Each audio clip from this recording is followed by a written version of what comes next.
Jangan jadi lalang.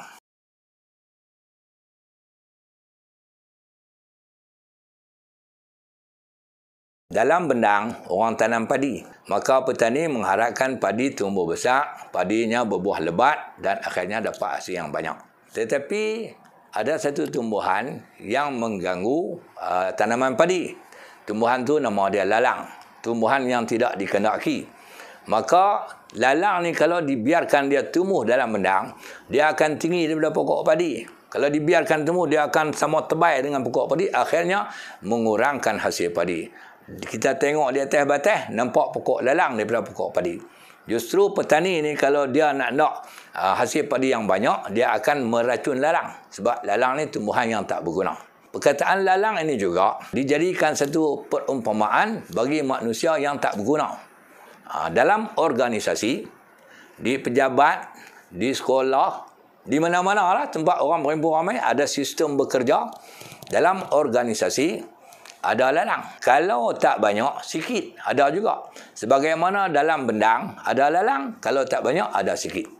Jadi, kalau dalam organisasi, ada lalang. Apakah maksud lalang tu?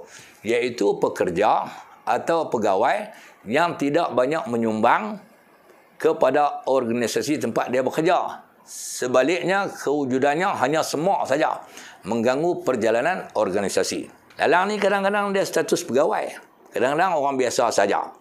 Jadi, kalaulah dalam bendang, lalang tu diracun untuk memastikan pokok padi dapat tumbuh dengan elok. Demikianlah dalam organisasi, lalang, iaitu orang yang berpanggil lalang ni, patutnya kena racun. Jangan dibiarkan dia berperanan dan berfungsi dalam organisasi.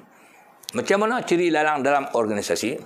Biasanya lalang ni kalau dia tengok kepada bos, tukar bos macam mana pun dia akan turut macam tu.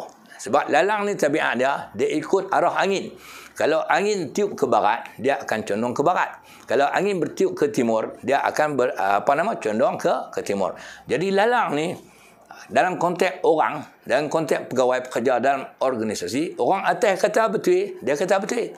Orang atas kata tak betul, dia kata tak betul. Walaupun apa yang orang atas kata betul sebenarnya tak betul, dia akan kata betul. Apa yang orang atas kata tak betul, padahal betul, dia akan ikut apa yang orang atas kata tak betul. Itulah orang panggil resminya lalang. Dalam satu hadis, Nabi SAW bersabda, la takunu imma'atan taqulun in ahsana nas ahsanna wa in zalamu zalamna walakin wattinu anfusakum in ahsanan nas an tuhsinu wa in zalamu fala tazlimu wa in asa'u fala tazlimu.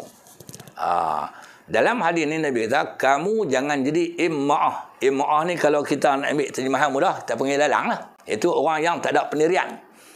Kamu akan berkata, kalau ramai orang pakat buat baik, kami pun buat baik juga.